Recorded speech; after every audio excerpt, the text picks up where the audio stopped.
एक बार फिर से हम परमेश्वर पिता का हृदय की गहराई से धन्यवाद देते हैं, उसके नाम की महिमा करते हैं और उसके नाम को ऊंचा उठाते हैं और उसके वचन को आज सारी महिमा देते हैं, क्योंकि परमेश्वर अपने नामों से नहीं वरन अपने कामों से जाना जाता है।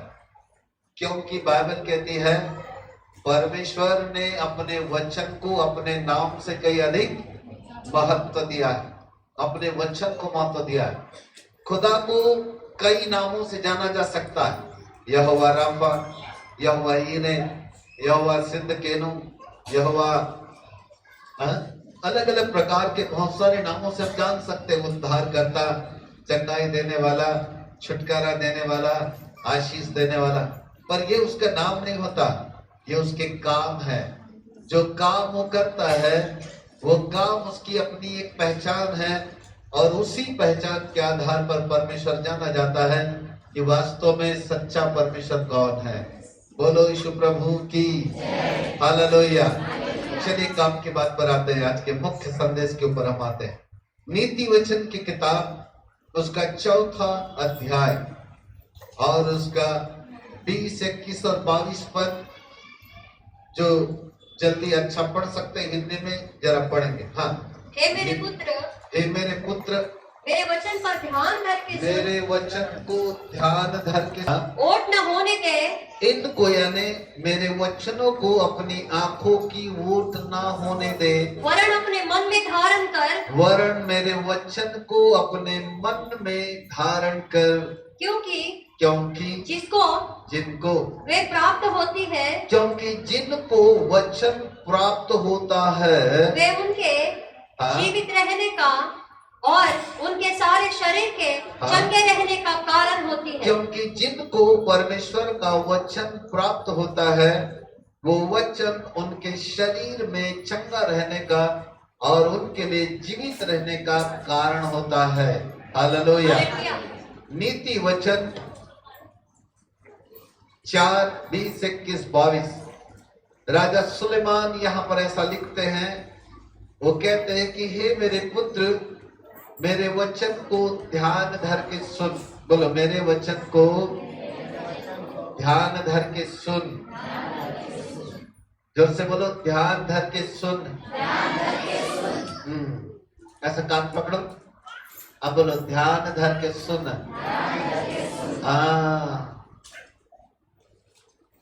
आदमी ध्यान से नहीं सुनता होगा, इसलिए ना ध्यान धर के सुन लिखा है। कई बार हम सुनते ये कान से निकाल के फेंक देते हैं। 2 घंटा जब तक हम यहाँ बैठते तब तक हम सुनते, और जैसे ही दरवाजे के बाहर निकले तो हमारे कान बंद हो जाते। बोलते पता नहीं क्या सुनाए थे, कल पूछो भला साहब को क्या संदेश दिए थे पास्टर साहब ने। बोले पता नहीं क्या बोले थे, तो लिखा है तो बोल रहे। गायब। दिमाग से सब बातें मनुष्य को याद रहती है। सुबह क्या खाए थे, नाश्ते में क्या खाए थे, दोपहर को क्या खाए थे, रात को क्या खाए थे, पूरी दुनिया याद रहती है कि शाम को 11 बजे हमसे कौन मिला, 1 बजे किससे मिले, कौन सी दुकान गए थे, मार्केट से कौन सा सामान खरीद करके लाए, कितना का सामान खरीद के लाए, कितना पैसा हमने दिया, कौन सा सामान अच्छा था, कौन सा नहीं था, किस आदमी ने कौन सा कपड़ा पहना था, कौन सा नहीं कपड़ा पहना था, कौन से पड़ोसी आपसे मिलने के लिए आए थे, उन्होंने किस तरह की बातचीत की, पूरी दुनिया याद रहती है। पर नहीं रहता तो परमेश्वर का वचन।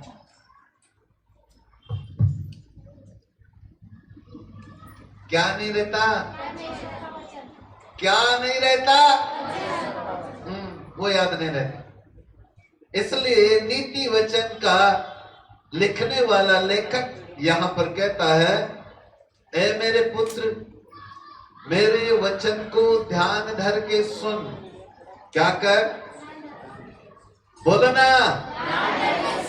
नहीं बोलोगे तो सजा मिलेगी आपको। मैं अलग प्रकार का पास्टर हूं, बोलने पे ज्यादा विश्वास करता। ठीक है, मुंह बंद, चमत्कार बंद। मुंह खुलेगा, आश्चर्य कर्म होंगे। हालेलुया। ठीक है, लिखा है तू अपना मुंह खोल, मैं उसे भर दूंगा। कब प्रभु भरेगा? जब अपन अपना इसलिए बोलने वाले लोग बड़े अच्छा, जो नहीं बोलते दरवाजे के बाहर। बोलो यीशु प्रभु की हालेलुया। है ना? आपकी समझ के अनुसार मैं आज की शाम आपको वचन दे रहा हूं। बाइबल इधर रखी हुई है, ऑटोमेटिक हूं, तो जो अंदर से आ रहा है अच्छी बात वो मैं आपको सुनाता हूं, सुन के जाओ, ठीक है? हालेलुया। तैयार है सब लोग? ऐ मेरे पुत्र, मेरे वचन को ध्यान धर के सुन। फिर उसके नीचे की लाइन में लिखा है और मेरे वचन पर कान लगा। क्या लिखा है? 2 बार लिखा है, एक बार सुन, फिर दूसरी बार क्या लिखा है? कान कैसे लगाते? मतलब बहुत ही बारीकी की बात रहती है तो बड़े ध्यान से सुनते पड़ोस वाले की, पता नहीं ना मेरे विषय में कुछ कानाफूसी तो नहीं कर रहा है ना? बड़े ध्यान से लगाते। फिर कान, जहाँ 4 लोग बैठ करके आपस में बात करें, वहां से गुजरे ना तो अपना भी कान तैयार है, पता नहीं बोले क्या बोल रहे हैं, तो उसको बोलते कान लगा।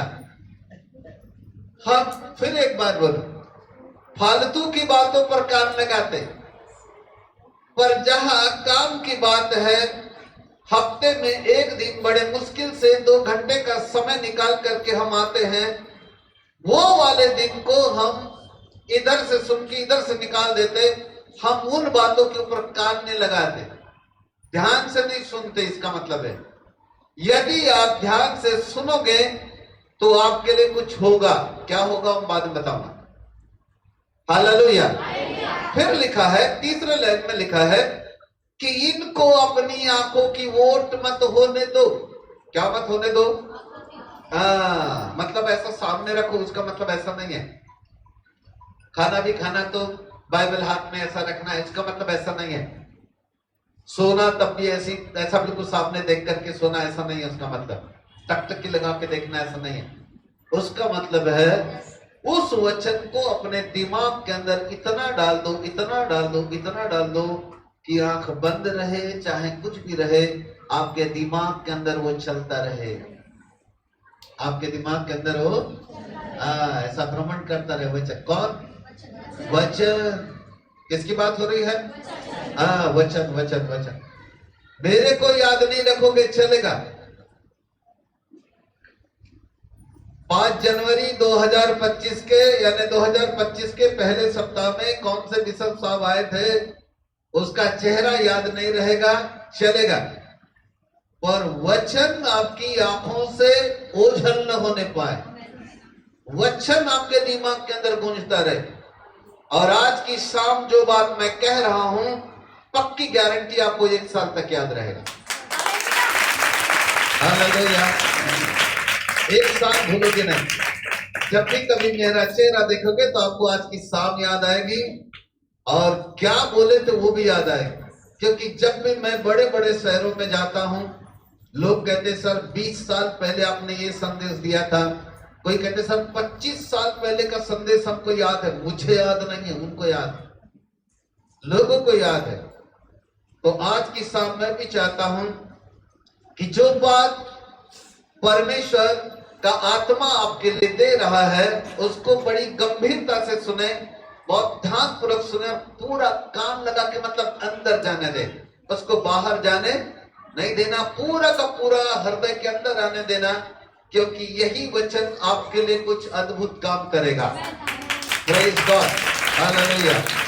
जरा 22 पद को पढ़ते हैं अपने ध्यान से, अब देखिएगा 22 पद में क्या लिखा। हाँ, क्योंकि जिनको वे प्राप्त होती है, वे प्राप्त होती, वे यानी वचन, वे यानी क्या है वो?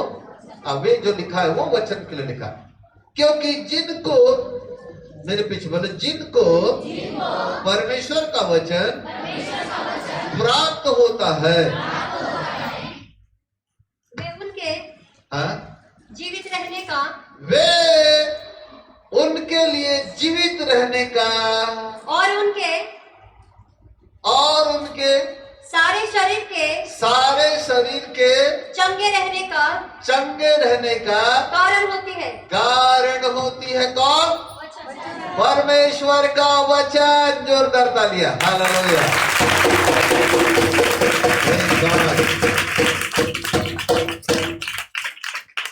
बोलो यीशु प्रभु की। जिनको वो परमेश्वर का वचन प्राप्त होता है, वो वचन दो काम करेगा। नंबर एक, आपको जीवित रहने का कारण बनाएगा, और नंबर दो, आपके पूरे शरीर में चंगा रहने का कारण बनाएगा। कौन? वचन। बोलो, परमेश्वर का वचन मुझे जीवित रखता है। नंबर दो, परमेश्वर का वचन मेरे सारे शरीर को चंगाई देता है, चंगाई देता है।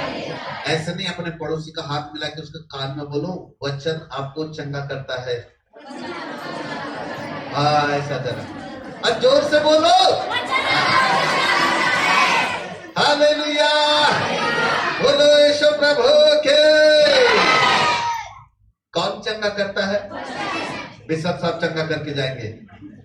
अरे बिशप साहब अपने आप को चंगा नहीं कर सकते तो आपको क्या चंगा करेंगे? ना ही कोई पास्टर साहब चंगाई देने वाले हैं, ना ही कोई बिशप साहब चंगाई देने वाले हैं। चंगाई देने वाला केवल एक है, जिसका नाम है परमेश्वर का वचन। वचन, वचन। हालेलुया। 22 पद के ऊपर की लाइन में लिखा है, जिनको परमेश्वर का वचन प्राप्त होता है, जिनको परमेश्वर का वचन, उनके लिए, जिनको प्राप्त होता है उनके लिए वो वचन नंबर एक, जीवित रहने का कारण बनता है। नंबर दो, सारे शरीर की चंगाई का कारण बनता है। एक अच्छे ट्रांसलेशन में लिखा है, the word of God is the best medicine. यानी परमेश्वर का वचन बहुत ही अच्छी दवाई है। परमेश्वर का वचन बहुत ही अच्छी दवाई है। बोलो बोलो बोलो ना, दवाई वो मेडिकल वाली नहीं, वचन, परमेश्वर का वचन दवाई है। तेरा माइसिन नहीं बेटा, वचन। हाँ, क्या है दवाई? वचन। कौन सा वचन? परमेश्वर का वचन अच्छी दवाई है। कैसी वाली दवाई है? कैसी वाली दवाई है? इसका मतलब दवाई को क्या करते हैं? सिर्फ देख के रख देते हैं। कैसे करते हैं? खाते हैं। बोलो ना, दवाई क्या करते हैं बेटा? खाते हैं। तो वैसे ही वचन को क्या करना पड़ेगा? खाना पड़ेगा। क्या करना पड़ेगा? हाँ, तो कल से ब्रोनविटा के समान बाइबल को ऐसा खोल के पीना। अरे ब्रोनविटा मिलेगा ना, ऐसा घोल के पीएंगे तो जाएगा अंदर? नहीं जाएगा। तो कैसे खाएंगे? चलो आपको तरीका बताता हूं आज, ठीक है? बोलो यीशु प्रभु की हालेलुया। परमेश्वर का वचन प्राप्त करने के 3 तरीके हैं। कितने तरीके हैं? 3 तरीके। घड़ी का काटा तो अपने आप भाग गया। आज घड़ी का काटा मत देखना, ठीक है? परमेश्वर के वचन को प्राप्त करने का 3 तरीका है। नंबर 1, पहला तरीका है सुनना। बोलो सुनना, जोर से बोलो सुनना। रोमियो 10:17 में लिखा है, वचन सुनने से,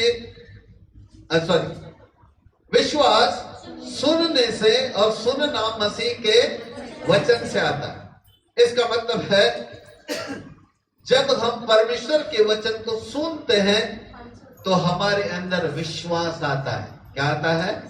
विश्वास आता है। जो सब बोलो, सुनने से विश्वास आता है। सुनने से विश्वास आता है। और इसीलिए नीति वचन का लेखक पहली लाइन में कहता है, ऐ मेरे पुत्र मेरे वचन को ध्यान धर के सुन। कैसे सुन? ध्यान धर के सुन।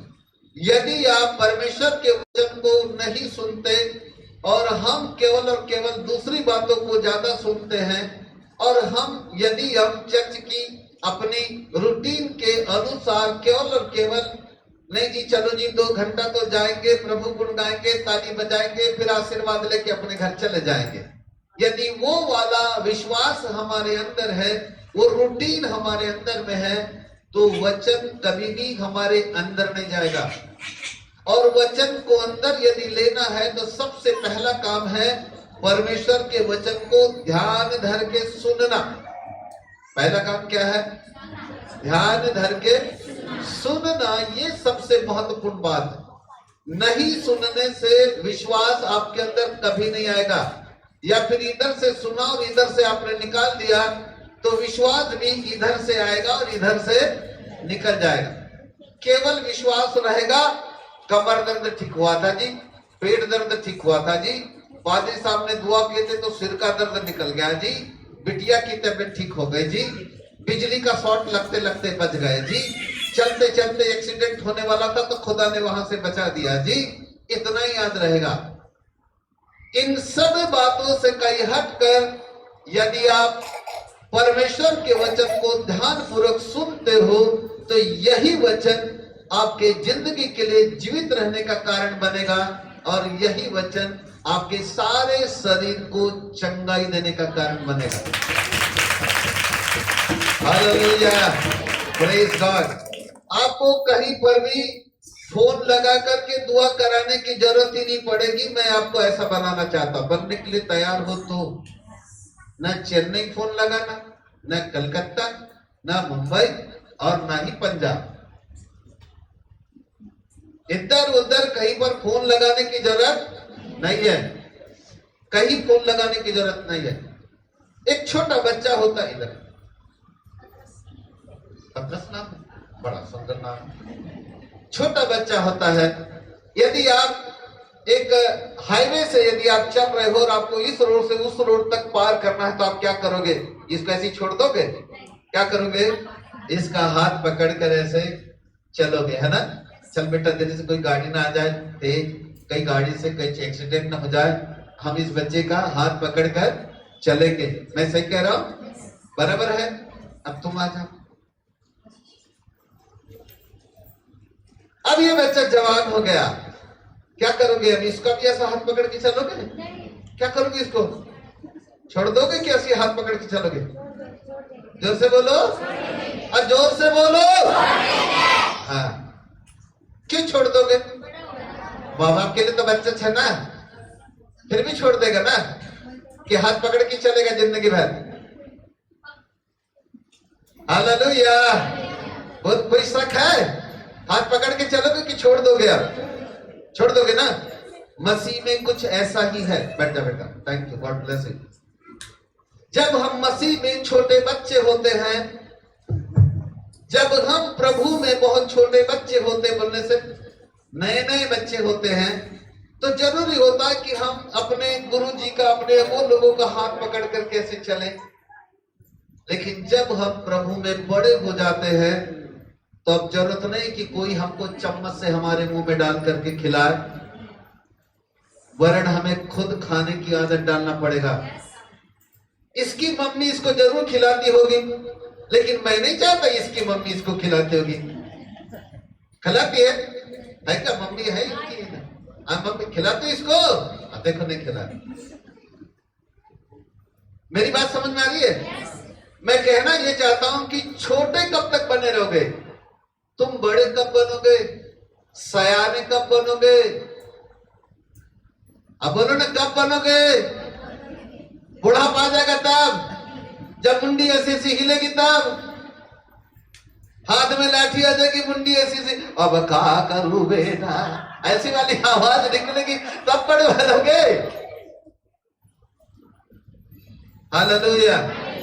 मैं चाहता हूं आप अपने पैर के ऊपर खड़े हो जाओ।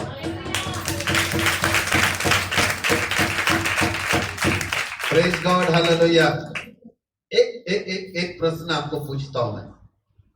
आधी रात को यदि आपकी तबीयत खराब हो गई, आपके 2 बजे, मान के चलो उदाहरण, हार्ट अटैक आ गया। क्या आ गया? हार्ट अटैक आ गया। अब उनका भी फोन बंद, उनका भी फोन बंद, उनका भी फोन बंद, अपना भी फोन बंद, जितने दुआ सबके फोन बंद। और मैं तो फोन बंद करके ही सोता हूँ। मैं चाहता ही नहीं कि मेरे विश्वासी कोई मेरे को फोन करे, क्योंकि हमारे विश्वासी कभी हमको फोन करते ही नहीं। हमने सबको खड़ा कर दिया। कोई आदमी मेरे पास दुआ कराने आता ही नहीं। बिल्ला बहुत ज्यादा बड़ी भारी प्रॉब्लम हो गई तो ही आएगा, नहीं तो कभी नहीं आते। जानते क्यों? वो अपना इलाज खुद करना जानते हैं। Praise God, hallelujah. आधी रात को हार्ट अटैक आया, सबके फोन बंद, अब किसको फोन लगाओगे? हाँ? ये परमेश्वर को लगाएगा। किसको फोन लगाओगे? बोलो इधर वाले, किसको फोन लगाओगे? सबके फोन बंद है, अब किसको फोन लगाओगे? खुदा को लगाओगे ना। तो खुदा को फोन लगाने का तरीका क्या है? प्रार्थना। प्रार्थना है, लेकिन वो बहुत पीछे है। उसके पहले है परमेश्वर का वचन। उसके पहले क्या है? परमेश्वर का वचन। अब अभी तो पढ़े हमने, वचन हमें सारे शरीर की चंगे रहने का कारण है। हमारे शरीर को चंगा कौन करता है? वचन। एक बात बताता हूं तो आपके दिमाग से कुछ चीजें थोड़ी सी साफ हो जाएगी। इधर सुना, मैं देख, इधर देखो मेरे। सामर्थ प्रार्थना में नहीं है, सामर्थ परमेश्वर के वचन में है। उधर है, वहां ध्यान करो, वहां वहां वहां। वो जो वचन है ना, इसके अंदर पावर है, बहुत अद्भुत पावर है। जरूरी नहीं है कि बस बिशप साहब आपके लिए दुआ करेंगे, सिर के ऊपर हाथ रख के हिला हिला के तभी आप ठीक हो जाओगे, ऐसा कुछ नहीं है। पर यदि आपने वचन को अपने जीवन के अंदर ग्रहण कर लिया, ये वचन आपको चंगा करे, वचन आपको चंगा करे। अभी कैसे करेगा सब बताता हूं, आप आराम से बैठो। बोलो यीशु प्रभु की। नंबर 1, परमेश्वर के वचन को सुनना। अब नंबर 2, दूसरा तरीका है परमेश्वर के वचन पर विश्वास करना। ये बच्चों बोलो, जोर से बोलो। अब आप बोलोगे विश्वास है इसलिए तो यहां आए हैं, ऐसे बोलोगे, मेरे को पता है ना। तो आपका ये विश्वास, आपका ये भ्रम मैं जरा खत्म करता हूं, ध्यान से सुने। इधर दूसरा महत्वपूर्ण बिंदु है परमेश्वर के वचन पर विश्वास करना। क्या करना? Hallelujah, praise the Lord.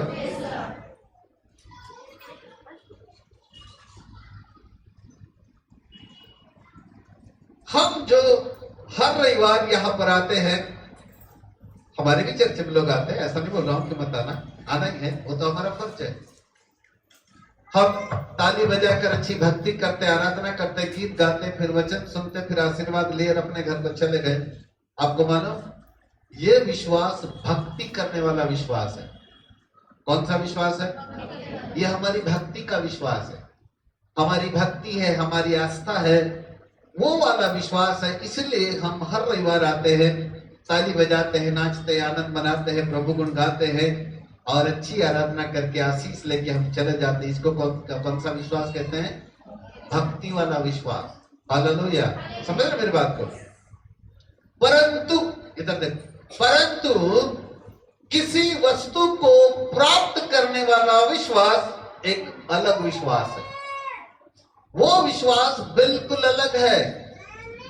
किसी चीज को यदि हम प्राप्त करना है, चाहे फिर वो चंगाई हो, चाहे फिर वो हमारी आशीष से हो, चाहे वो सफलता हो, चाहे वो जयवंत जीवन हो, चाहे सफलता का जीवन हो, चाहे बहुतायत का जीवन हो, चाहे आनंद हो, चाहे पारिवारिक शांति हो, चाहे शरीर की चंगाई हो, चाहे किसी भी प्रकार की दुष्ट आत्मा से छुटकारे की बात हो, उसके लिए यदि आप केवल और केवल परमेश्वर के वचन पर विश्वास करते हैं, वो वचन है जो आपको चंगाई भी देगा और छुटकारा भी देगा। वो वचन है, वचन, वो वचन है। हालेलुया। अब ध्यान से सुनो। मान के चलो यहां से एक हेलीकॉप्टर पास से उड़ता हुआ जाए, उसकी आवाज कैसी आती है? हेलीकॉप्टर की आवाज से समझ जाओगे ना हेलीकॉप्टर है, पक्का ना? आवाज से समझ जाओगे।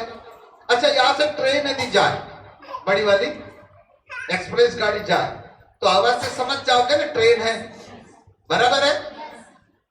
खिड़की से झांक करके देखोगे ट्रेन है कि नहीं है बोल के, खिड़की से झांक के देखोगे हेलीकॉप्टर है कि नहीं? नहीं देखोगे ना, परंतु आप विश्वास कर लोगे कि वास्तव में वो ट्रेन जा रही है या हमारे घर के ऊपर से हेलीकॉप्टर जा रहा है। अब ध्यान से देखो, हमको चलती हुई ट्रेन पर विश्वास है कि वो ट्रेन ही है। ऊपर से जो उड़ता है हेलीकॉप्टर, उसके ऊपर भी विश्वास है कि वो हेलीकॉप्टर ही है। हम झांक झांक करके बार बार नहीं देखते वास्तव में हेलीकॉप्टर गया था कि कोई जल जहाज तो नहीं चला गया, ऐसे बोल करके हम नहीं देखते। हम पूरा का पूरा विश्वास कर लेते। जानते क्यों हम विश्वास करते हैं? क्योंकि कई बार हमने उनकी आवाज को सुना हुआ है, कई बार उसको हमने सुन लिया है। इसलिए जैसी वो आवाज हमारे अंदर आने लगती है, हम समझ जाते हैं कि वो फलानी फलानी चीज है। यदि चिड़िया की आवाज आने लगे तो आंख बंद करके आप बोलोगे ये तो चिड़िया की आवाज है। यदि कौवे की आवाज आए तो आप आंख बंद करके बोल सकते ये तो कौवे की आवाज है। सही बोल रहा हूं मैं? बिल्ली यदि अपनी आवाज करेगी, चिल्लाएगी, तो आपको समझ में आ जाएगा कि ये बिल्ली की आवाज है। कुत्ता यदि भौंकेगा तो आपको समझ में आ जाएगा कि ये किसकी आवाज है। रात को दरवाजा बंद है, सो रहे हो, कुत्ते भौंक रहे हो, तो झांक के देखोगे कुत्ता है कि बिल्ली है, ऐसा देखोगे। क्यों? क्योंकि जब किसी चीज को हम बार बार सुनते हैं, उस सुनने के द्वारा हमारे अंदर एक विश्वास आ जाता है कि वो ही है। ऐसे ही परमेश्वर के वचन को जितना ज्यादा सुनते जाओगे, सुनते जाओगे, सुनते जाओगे, सुनते जाओगे, आपके अंदर विश्वास आ जाएगा कि वो ही है। वो ही है। वो विश्वास आने के लिए आपको वचन सुनना है। हालेलुया। जीवन का वचन सुनोगे तो जीवन का विश्वास आएगा। अनंत जीवन का वचन सुनोगे तो अनंत जीवन का विश्वास आएगा। छुटकारे का वचन सुनोगे तो छुटकारे का विश्वास आएगा। चंगाई का वचन सुनोगे तो चंगाई का विश्वास आएगा। यही से विश्वास हमारे अंदर पैदा होता है। हालेलुया। विश्वास का जन्म सुनने से होता है। जितना ज्यादा हम सुनने लगते हैं, ये सुनना ही हमारे अंदर एक विश्वास को पैदा करता है। बोलो यीशु प्रभु की हालेलुया। मेरी बात समझ में आके बात? अब और एक बात ध्यान से, हम बाहरी चीजों की आवाजों को सुनते हैं, बाहरी वस्तुओं को जो हम देखते हैं, बाहरी वस्तुओं को जो हम सुनते हैं, बाहरी वस्तुओं को जो हम देखते हैं, बाहरी वस्तु को जब हम सूंघते हैं। मछली बनी, पड़ोस में झांक के गए तो देखने के लिए, किसने बताया?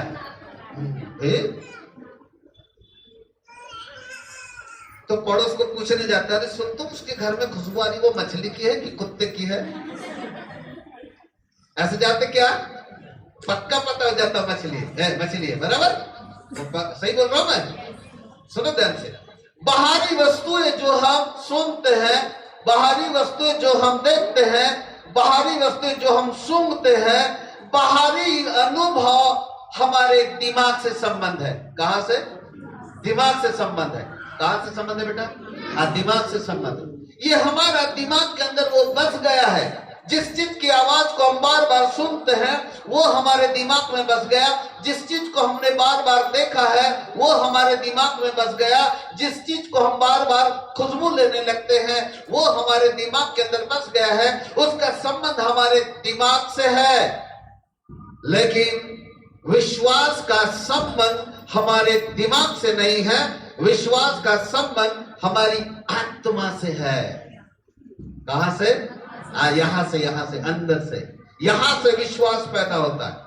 जो वस्तुएं हम बाहरी रूप में देखते हैं, सुनते हैं, जो कुछ हम करते हैं उनका संबंध हमारे दिमाग से होता है। लेकिन विश्वास का संबंध हमारी आत्मा से होता है। क्योंकि विश्वास देखी हुई वस्तुओं पर विश्वास करना विश्वास नहीं है। अनदेखी वस्तुओं को, जिनको हमने कभी नहीं देखा, उनको मान लेना ही विश्वास है।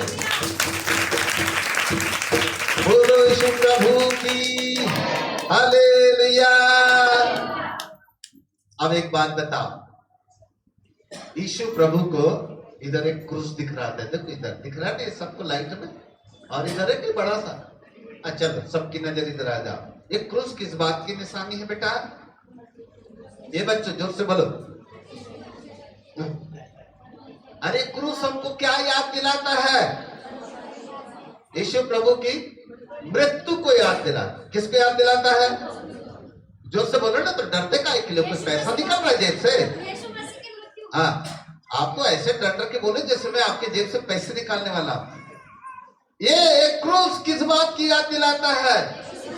यीशु की मृत्यु को याद दिलाता है। ठीक है, कहां हुई थी उसकी मृत्यु? जोर से बोलो। कलवरी क्रूस पे। वो कौन सी पहाड़ी थी जहां पर यीशु मसीह को क्रूस के ऊपर छेदा गया? गुलगुता पहाड़ी। कौन सी पहाड़ी थी? क्या ये सत्य है कि उसके चारों हाथ पर में कीले ठोके गए? बोलो जोर से। ये सत्य है क्या कि उसके चारों हाथ पर में कीले ठोके गए? ये पता है कि नहीं पता? नहीं ठोके गए, कीले नहीं ठोके गए चारों पे।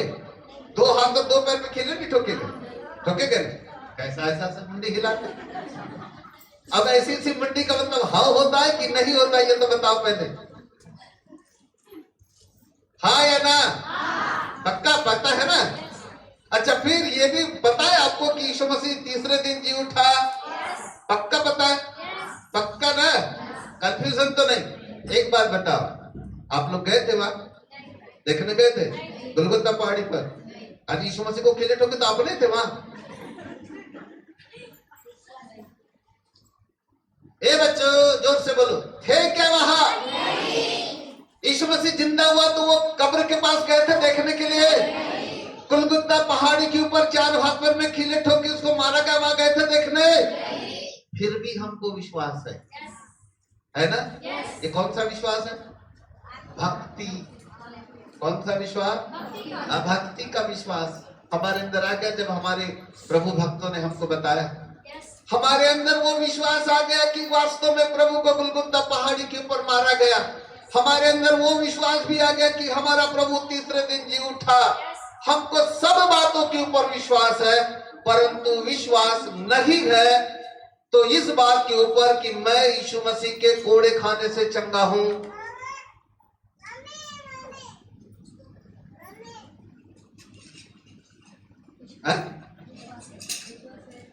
विश्वास नहीं है इस बात के ऊपर कि मैं यीशु मसीह के कोड़े खाने से चंगा हूं। पहला पत्र 2:24। विश्वास नहीं है इस बात के ऊपर कि मत्ती 8:17 में लिखा है कि उसने तुम्हारी दुर्बलताओं को और बीमारियों को अपने ऊपर ले लिया।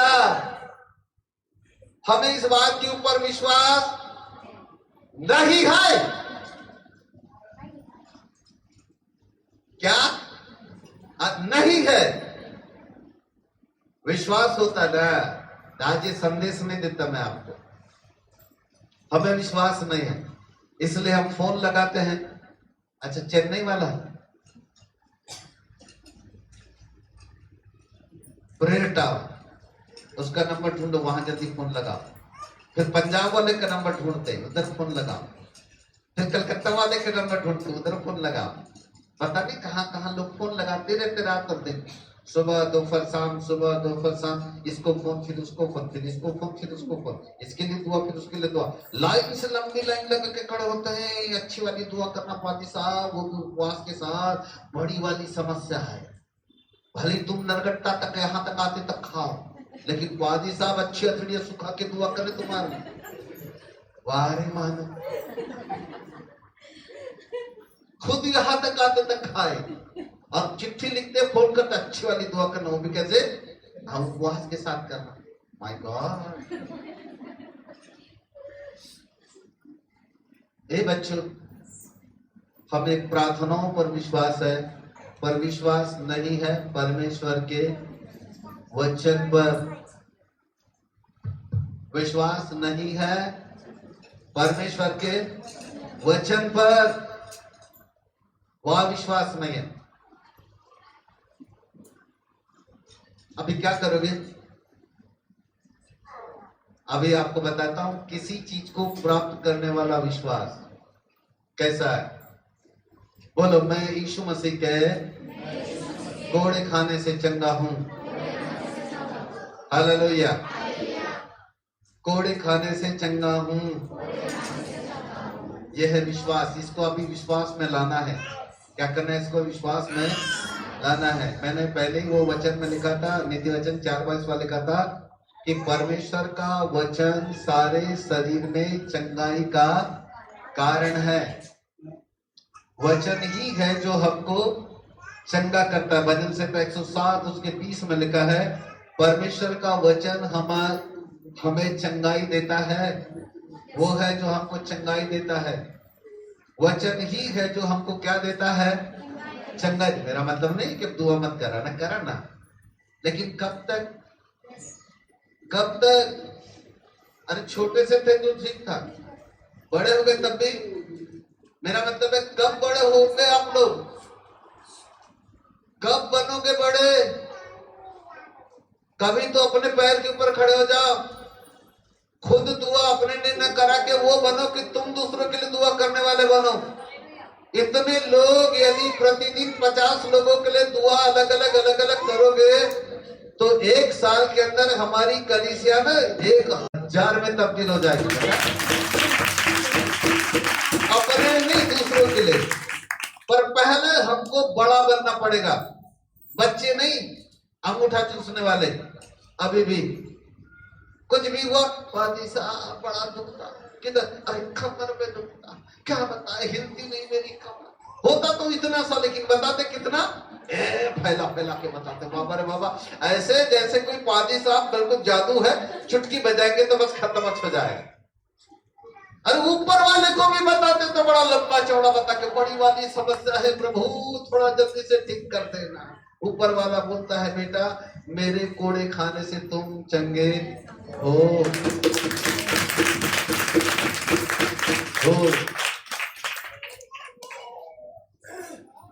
बोलो यीशु प्रभु की हालेलुया। हमारे बड़ा करके बताने से ऊपर वाले को ज्यादा दर्द हो जाएगा, ऐसी कोई बात नहीं है। हम लंबा चौड़ा करके बड़ी दुख और तकलीफ बताएंगे तो ऊपर वाला तरस से भर जाएगा और जल्दी से कुछ करेगा, ऐसी कोई बात नहीं है। क्योंकि ऑलरेडी उसने अपने वचन में हमारे लिए लिख दिया है कि मेरे कोड़े खाए जाने के द्वारा तुम चंगे हो गए। लिखा है, हो गए लिखा है। उसको ले लो, विश्वास करो, अपने जीवन के अंदर लागू करो। वो आपके शरीर को चंगाई देगा, आपकी बीमारी से आपको छुटकारा देगा। वो आपको पूर्ण रूप से छुटकारा देगा। वो वचन आपको चंगाई देगा। आप बड़े बन जाओगे, अपने पैर के ऊपर खड़े हो जाओगे। आधी रात को भी तबीयत खराब हो जाए तो कभी किसी को फोन करने की जरूरत नहीं पड़ेगी। वो बता रहा हूं मैं आपको। बोलो यीशु प्रभु की हालेलुया। जोरदार ताली प्रभु के लिए।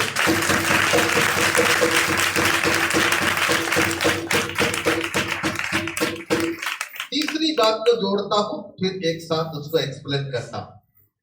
परमेश्वर के वचन को प्राप्त करने के 3 तरीके।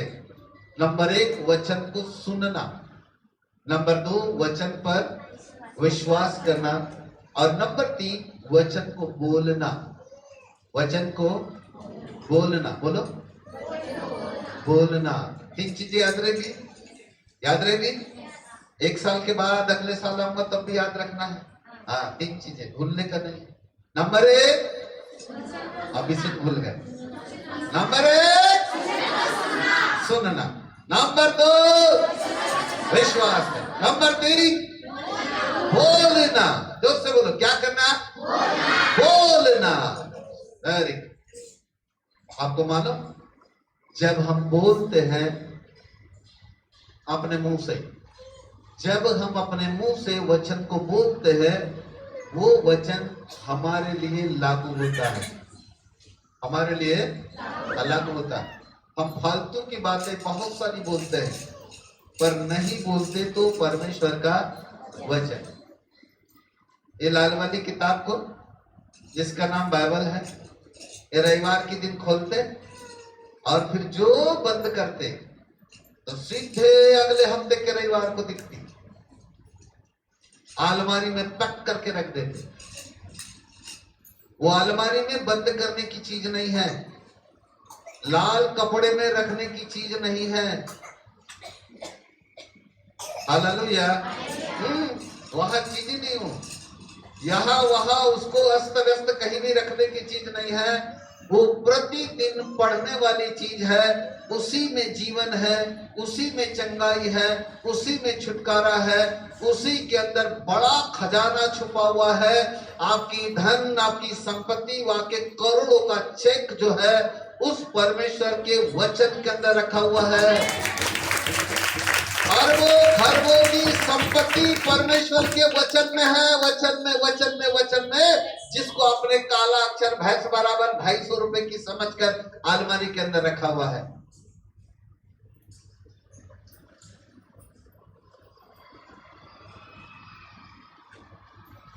ऐसे तो देख रहे जैसे मेरे ऊपर कोई तो सिंह निकल के आ गया। मैं कोई अलग से नहीं बता रहा, मैं तो आपके बाइबल के अंदर की बात बता रहा हूं, मैं बाहर की बात नहीं बता रहा। हालेलुया, है ना? उसका उपयोग करो, उसके अंदर जीवन है, उसी के अंदर हमारा मार्ग छुपा हुआ है। अरबों खरबों की संपत्ति है वचन के अंदर छुपी हुई, जिसको हमने नजरअंदाज करके रख लिया। और अभी भी अपन अंगूठा चूसते और बोलते हैं पादी साहब दुआ कर देना, ऊपर वाला बोलता है ठीक है बेटा तू कराते रहना। वचन कहता है बेटा कोई बात नहीं, तूने मेरा उपयोग नहीं किया तो जिंदगी भर अंगूठा ही चूसते रहना। बड़े बनो, हालेलुया। क्या बनो बेटा? अब बड़े बनो, बड़े बनो, अंगूठा मत चूसो, अभी बड़े बन जाओ। दुआ कराने वाले नहीं, करने वाले बनो। हालेलुया, करने वाले बनो, वो तरीका। और उसका रास्ता जाता है परमेश्वर के वचन से, वचन के थ्रू जाता है रास्ता। तीसरी बात मैंने आपको बताया, वचन को बोलना। बोलो जोर से, बोलना। क्या करना है उसको? जब हम बोलते हैं तो परमेश्वर का वचन हमारे लिए लागू होता है। बाइबल को जब भी कभी पढ़ना तो चुपचाप नहीं पढ़ना, बाइबल को जब भी पढ़ना तो मुंह खोल के पढ़ना, क्योंकि जब आप उस वचन को बोलते हो तो वो वचन आपके शरीर के लिए यानी आपके जीवन के लिए वो लागू होता है, क्रियाशील होता है, और वो वचन आपके अंदर काम करना चालू करता है। वो वचन आपके लिए काम करता है। यदि आप वचन को नहीं बोलोगे, वो वचन आपके लिए कभी काम ही नहीं करेगा। यही कारण है कई सालों से कलीसिया केवल प्रार्थना कराने वाली बन गई, लेकिन वो दूसरों के लिए प्रार्थना करने वाली कभी नहीं बनी। उसका कारण था उन्होंने वचन को कभी बोलना ही नहीं सीखा, कभी नहीं सीखा। वो वचन को बोलने के बजाय केवल सुन लेते हैं 2 घंटा, फिर 7 दिन चुपचाप रहते हैं, फिर रविवार को आते हैं, फिर 2 घंटा सुनते हैं, फिर चले गए। ये हमारी परंपरा बन गई, ये हमारा रूटीन बन गया। पर आज की शाम आपको मैं बताना चाहता हूं, आज ही से जैसे ही आप दरवाजे के बाहर जाओगे, घर में रोज सुबह दोपहर शाम जैसे पानी पीते हो, नाश्ता करते हो, खाना खाते हो, वैसे ही परमेश्वर के वचन को बोलना। बोलना, नाश्ता करना तो क्या बोलना? परमेश्वर का वचन, क्योंकि यीशु ने कहा मनुष्य रोटी से नहीं परंतु परमेश्वर के वचन से जीवित रहेगा। हालेलुया। वचन बोलो, वचन वचन वचन वचन वचन आपके मुंह से निकले। यदि आपको बीमारी है तो बोलो मैं यीशु मसीह के कोड़े खाने से चंगा हूं, मैं यीशु मसीह के कोड़े खाने से चंगा हूं, मैं यीशु मसीह के कोड़े खाने से चंगा हूं। बोलते रहो, बोलते रहो, बोलते रहो, बोलते रहो। वो बीमारी अपने आप गायब होगी आप चंगे हो जाओगे, चंगे हो जाओगे।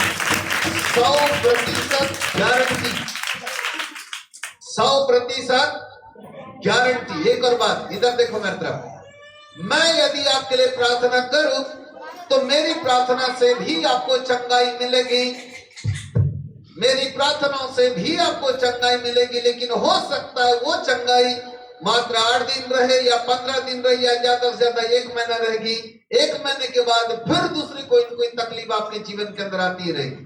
जिंदगी बीत जाएगी, एक समस्या जाएगी तो दूसरी आएगी, दूसरी जाएगी तो फिर तीसरी आएगी। जिंदगी भर कभी न कभी कोई न कोई बीमारी, कोई न कोई समस्या आते ही रहेगी। लेकिन जिस दिन आप प्रार्थनाओं से कहीं हटकर परमेश्वर के वचन को बोल बोलकर चंगाई को ले लोगे, ये चंगाई मरते दम तक बनी रहेगी, कभी खत्म नहीं, आपके जिंदगी से कभी खत्म नहीं होगी। इसको कहते हैं ईश्वरीय चंगाई। कौन सी चंगाई? ईश्वरीय चंगाई।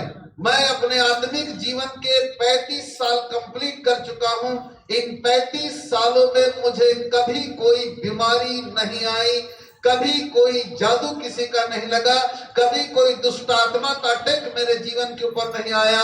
मैं आज तक बीमार नहीं पड़ा, मैं केवल ईश्वरीय चंगाई में चलता हूं। उसका कारण यह है कि मैं वचन को प्रतिदिन खाता हूं, यानी बोलता हूं। मैं वचन को प्रतिदिन बोलता हूं, इतना बोलता हूं, मैं बोलते रहता हूं। बोल के परमेश्वर का वचन मेरे खून के अंदर चला गया। कहा चला गया? कहा चला गया? यहां से सब काटोगे ना तो जो खून की एक बूंद गिरेगी, वहां से भी वचन निकलेगा। हालेलुया, बोलो यीशु प्रभु की। मच्छर यदि काट देता है हमको तो हम बोलते बेटा मच्छर तू नहीं, तुझको नहीं मालूम तूने किस आदमी को काटा रे बाबा, तू जिंदा रहेगा कि नहीं रहेगा इसकी कोई गारंटी नहीं है। हम तो जिंदा रहेंगे, इसलिए मच्छर भी काट दे तो हमको तो आज तक कभी मलेरिया हुआ नहीं, लेकिन मच्छर मर गए। 3 बार चक्कर आता है मच्छर को, गनगना के गिर जाता कि उसको भी पता चलता किसी साधारण आदमी का खून नहीं खाया मैंने, क्योंकि हमारे अंदर हमारा खून नहीं है, हमारे अंदर परमेश्वर के वचन का वो अलग है। बोलो यीशु प्रभु की।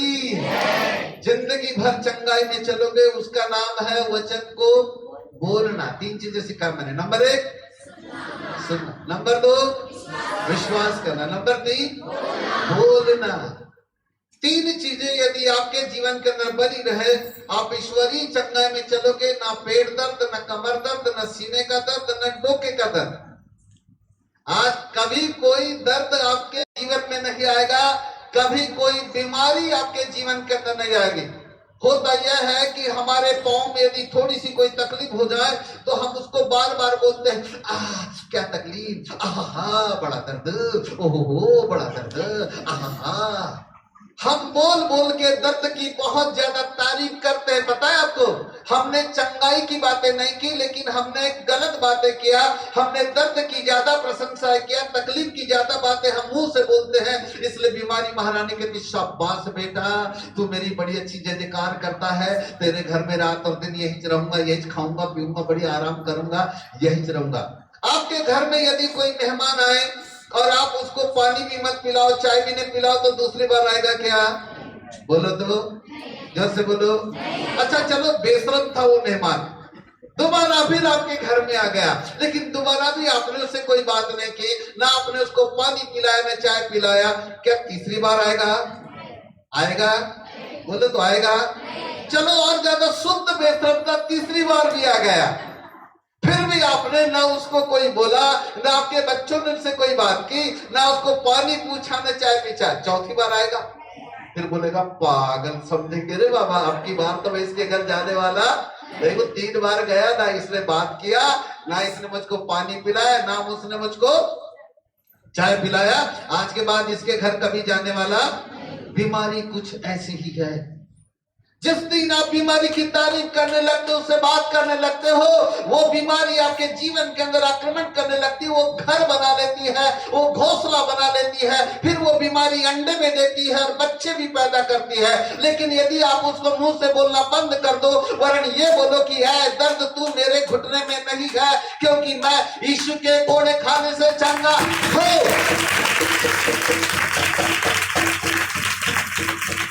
तो वो दर्द कहेगा मैंने एक बार सताया, 2 बार सताया, 3 बार सताया, लेकिन इसने कभी भी उफ नहीं बोला, हाय नहीं बोला, तोबा नहीं बोला, कुछ भी नहीं बोला, कराहट भी नहीं आई। बाबा रे बाबा, ये बोले कुछ अलग टाइप का आदमी है, इसके पास आज के बाद कभी नहीं जाऊंगा, दूसरे पड़ोसी को सताऊंगा। वो आपको छोड़ के दूसरे पड़ोसी के घर में जाएगा उधर सताने के लिए, लेकिन आपके पास कभी कोई दर्द, कभी कोई बीमारी नहीं आएगी, क्योंकि भजन संहिता 51 अध्याय में लिखा है, ना कोई दुख, ना कोई कष्ट, ना कोई बीमारी, ना कोई महामारी तेरे डेरे के निकट नहीं आएगी, लिखा है। बोलो क्या?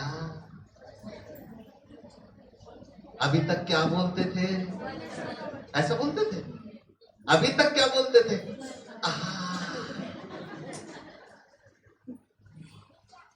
कैसा बोलते थे बेटा?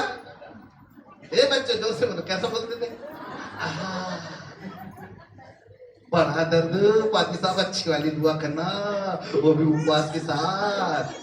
हाँ, क्योंकि बड़ी वाली तकलीफ है, ये ऐसी साधारण दुआ से नहीं जाएगी, अच्छा उपवास करोगे तब जाएगी, है नहीं? ऐसा बोल करके बोलते। ये बंद करो, ये कराहना बंद करो, बीमारी की तारीफ करना बंद करो।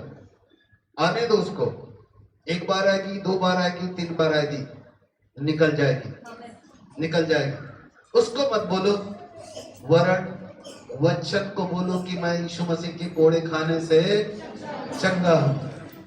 इसको बोलो, बोलो यीशु प्रभु की हालेलुया। वचन को जब हम बोलते हैं, वो वचन हमारे लिए काम करना चालू करता है। अपनी तकलीफ को मत बोलो, अपनी समस्या को मत बोलो, अपनी अपनी परेशानी को मत बोलो। और बीमारी हालत में यदि कोई मर के चला गया ऊपर, तो यीशु मसीह के पास जाकर शिकायत करेगा और बोलेगा, गुरु जी मैं 1 महीने तक उपवास के साथ दुआ कर रहा था, न ब्लड प्रेशर गया, न डायबिटीज गई, न लकवा गया, न वो गया, न वो गया, देखो मैं बीमारी में मर गया। तो ऊपर वाला बोलेगा, बेटा तूने वही गलत किया था, तूने मुझको क्यों पुकारा? क्योंकि मैंने अपने वचन में लिख दिया था कि तुम मेरे कोड़े खाए जाने के द्वारा चंगे हो गए। मेरी गलती नहीं, गलती तुम्हारी है, क्योंकि तुमने कभी वचन के ऊपर विश्वास नहीं किया। ऊपर जाके दोष मत लगाना। परमेश्वर नहीं चाहता कि हम बीमारी में रहे, वो नहीं चाहता कि कोई दुष्टात्मा हमारे ऊपर रहे, वो नहीं चाहता कि कोई जादू टोना हम पे लगे, वो नहीं चाहता कि कोई श्राप हमारे ऊपर आए, वो नहीं चाहता कि कोई कर्ज हमारे ऊपर आए, वो नहीं चाहता कि कोई तकलीफ हमारे ऊपर आए, क्योंकि वो तो उत्तम वस्तुओं का देने वाला परमेश्वर है। जो कुछ बुराइयां, बीमारी और तकलीफ आती है, वो परमेश्वर की ओर से नहीं है, वो शैतान की ओर से है। और शैतान की ओर से दी जाने वाली तकलीफ को और बीमारी को बोलो मत, वहां मुंह बंद कर लो, उसको बोलना बंद करो, वरन वचन को बोलो कि मैं यीशु मसीह के कोड़े खाने से चंगा हूं। जितना ज्यादा बोलते जाओगे, बोलते जाओगे, बोलते जाओगे, ये बीमारी कहेगी, बाबा रे बाबा, इसके पास तो हम आए थे, लेकिन बोले ये तो हमारा नाम ही नहीं लेता, ये वाला घर ठीक ठाक नहीं है, चलो दूसरे घर चलते। वो पत्ती गली से निकल के भाग जाएगी, भाग जाए। बीमारी को डांटो, उसको पुचकारो मत, तारीफ मत करो, कराहो मत, आ करके मत बोलो, उसको डांटो। ऐ बीमारी, यीशु मसीह के नाम से निकल, मेरे शरीर से ऐसा करके बोलो और वचन को बोलो, बीमारी आपके शरीर को छोड़ करके चली जाए, चले जाए। कोई भी परेशानी क्यों ना, सब कुछ चले जाए। हालेलुया। अमेरिका में 2 बहनें थी, उनको लास्ट स्टेज की टीबी हो गई थी, एकदम खून की उल्टियां होती थी, दोनों बहनें मरने वाले थे। डॉक्टर ने कहा 4 दिन बचे हैं, 4 दिन के अंदर अंदर ये दोनों बहनें मर जाएगी, इनको लास्ट स्टेज की टीबी है, ये दोनों बहनें मरने वाली है, इनकी अंतिम इच्छा जो भी है पूरा कर लो। तब बाबा रईस लोग थे, जितना हो सकता था उन्होंने उतना पैसा खर्च किया। माँ बाप ने कहा बेटा अंतिम इच्छा तुम्हारी क्या है बताओ। तो वो लड़कियों ने कहा, बोले डैडी ऐसा करते हैं, अंतिम इच्छा ये कि हम अपने शहर को घूम लेते हैं। ये बोले ये शहर कैसा, इसको हम घूमना चाहते हैं, देख लेना चाहते हैं आखिरी बार कि हमारा शहर कैसा है, क्योंकि मरने के बाद बोले अब हमको फिर थोड़ी ये शहर देखने को मिलेगा। तो बाप ने 4 व्हीलर कार दिया, ड्राइवर को बोला कि मेरी बेटियों को धीरे धीरे पूरा शहर घुमाओ। एक बेटी इधर खिड़की पे बैठ गई, एक बेटी इधर वाली खिड़की के पास बैठ गई, दरवाजे के पास। दोनों अपने शहर को देखते देखते जा रहे थे। चलते चलते अचानक एक हॉस्पिटल के ऊपर नजर पड़ी। उस हॉस्पिटल में ऐसा लिखा था, असाध्य रोगों का इलाज निःशुल्क। असाध्य रोगों का इलाज फ्री में, निःशुल्क मतलब फ्री में, ऐसा लिखा था। तब इधर वाली बहन ने इधर वाली से पूछा, बोले सुनना ये वाले हॉस्पिटल में कभी गए थे क्या? बोले नहीं याद तो नहीं, ये वाले हॉस्पिटल में तो नहीं गए। बोले यहाँ लिखा है असाध्य रोगों का इलाज, वो भी फ्री में। तो बोले ऐसा करते चल के, मरना तो है आज भी न बस भी, चल के तो देख लेते। बोले पता हो सकता है कुछ लग ही जाए लक हमारे। तो बोले चलो। तो उन्होंने ड्राइवर को बोला गाड़ी किनारे लग, हॉस्पिटल जाना है। वो ड्राइवर ने गाड़ी किनारे लगाया। वो दोनों बहनें हॉस्पिटल के अंदर कुछ सहारा लेते लेते बिल्कुल ऐसी हड्डी हो गई थी, खून की उल्टियां हो रही थी, मरने पर थी। आई तो सामने एक लड़की बैठी थी बड़ी सुंदर रिसेप्शन पर। उसने उनके नाम लिख के चिट्ठी बना दी। बोले डॉक्टर साहब अंदर है, अंदर चले जाओ। वो चिट्ठी लेकर अंदर आई। अंदर एक टेबल और एक कुर्सी रखी थी। कुर्सी पर एक डॉक्टर साहब बैठे थे। उसके गले में वो जो स्टेथोस्कोप होता वो भी नहीं था, और टेबल के ऊपर कोई दवाइयां भी नहीं थी। एक लाल कलर की बाइबल रखी थी। क्या रखी थी? ये दोनों बहनों को तो पहले देखे तो पहले दिन को विश्वास ही नहीं हुआ कि बोले हम आए कहा। तो वो मुझसे पूछती है क्या आप ही डॉक्टर हो? तो वो कहता है हाँ मैं ही डॉक्टर हूँ, बोलो आपकी तकलीफ क्या है? बोले देखो जी मजाक मत करो, 4 दिन बचे हैं, बड़े बड़े डॉक्टरों ने बोले जवाब दे दिया। उन्होंने कहा कि 4 दिन के अंदर मरने वाले हैं, हम लास्ट स्टेज की टीबी है। अब आप मजाक मत करो। बोले एक तो हॉस्पिटल ढूंढ के आए हैं आपका। बोले नहीं आप सही जगह आए हो, क्या आप चाहते हो कि आप चंगे हो जाओ? तो कहती हाँ हम चाहते हैं कि हम चंगे हो जाए। तब डॉक्टर साहब ने 10 मिनट उनके ब्रेन को वॉश किया और बोला सबसे पहले ये बोलना बंद करो कि हम मरने वाले हैं। इसको अपने मुंह को बंद करो, ये मत बोलो कि आप मरने वाले हो। तो बोले फिर क्या बोले? हाँ वो बोलो जो मैं बताने वाला हूँ। तो क्या बताने वाले हो? तब डॉक्टर साहब ने प्रभु के वचन से कुछ बातें उनको बताई, और एक वचन उनके सामने बताया। पहला पत्रस 2:24 में लिखा है कि मेरे कोड़े खाने से तुम चंगे हो गए। बोले अभी घर में जाना, इसके ऊपर विश्वास करो, और जाते जाते बोलते बोलते जाना कि मैं यीशु मसीह के कोड़े खाने से चंगी हो गई, मैं यीशु मसीह के कोड़े खाने से चंगी हो गई, मैं यीशु मसीह के कोड़े खाने से चंगी हो गई। बोलते बोलते जाना। तो बोले बस इतने में ठीक हो जाए? बोले इतने में ही ठीक होगा, विश्वास कर लो। उन्होंने विश्वास किया। वो घर आई, गाड़ी में बैठी। बोले ड्राइवर शहर ने देखना है, घर चल जल्दी। घर चले।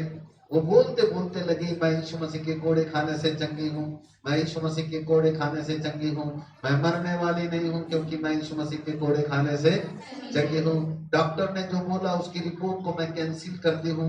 डॉक्टरों की रिपोर्ट जो मरने वाली रिपोर्ट है उसको मैं यीशु मसीह के नाम से कैंसिल करती हूँ, और मैं घोषणा करती हूँ कि मैं यीशु मसीह के कोड़े खाने से चंगी हूँ। वो बोलते गई, वो बोलते गई, बोलते गई। रात को अच्छी नींद आई। दूसरे दिन दोनों बहनें उठी। बोले रात कैसी बीती? तो बोले नींद तो बड़ी अच्छी आई, खांसी भी कम आई। बोले एक बार और जाके देखे? बोले बिल्कुल जाना तो पड़ेगा, कल दूसरे दिन और डॉक्टर साहब के पास आए, दूसरा डोज लगवाने। डॉक्टर साहब के पास से बोले डॉक्टर साहब नींद तो बड़ी अच्छी आई, थोड़ी उल्टी भी थोड़ी कम हुई। हाँ बोले बस यही मैं चाहता हूँ, आज दूसरी वाली कैप्सूल देता हूँ आपको। कल टेबलेट दिया था, आज कैप्सूल देता हूँ। बोले कौन सी कैप्सूल है? आज की कैप्सूल है मेरे अंदर टीबी नहीं है, मेरी टीबी को यीशु मसीह ने अपने ऊपर उठा लिया, ऐसे बोलो। आज क्या बोलना है? मेरे अंदर टीबी यानी बीमारी नहीं है, वरन मेरी बीमारी को यीशु मसीह ने अपने ऊपर, क्योंकि मत्ती 8:17 में लिखा है उसने हमारी बीमारियों को ले लिया, उठा लिया, लिखा है। तो उसने बोला कि बोला आज ये वचन बोलो कि ऐसा लिखा है, वचन में ऐसा लिखा है कि मेरी बीमारी को यीशु मसीह ने अपने ऊपर उठा लिया है। दूसरा डोज कैप्सूल लेके गई ये दोनों लड़कियां, वो कैप्सूल को सुबह से लेकर रात के सोते तक बोलती गई मेरे अंदर बीमारी नहीं है, टीबी नहीं है, टीबी नहीं है, मेरी बीमारी को यीशु मसीह ने अपने ऊपर उठा लिया है, यीशु मसीह ने उठा लिया, यीशु मसीह ने उठा लिया है। आज उन दोनों बच्चियों ने 3-3 रोटी खाई। कितनी खाई? खाना नहीं जाता था अंदर, 3 रोटी खाई रात को सोते समय। अच्छा लगा, उल्टी बंद हो गई। तीसरा दिन आ गया, दोनों मैंने पूछते कैसा लगा? अरे बोले उल्टी चली गई रे बाबा,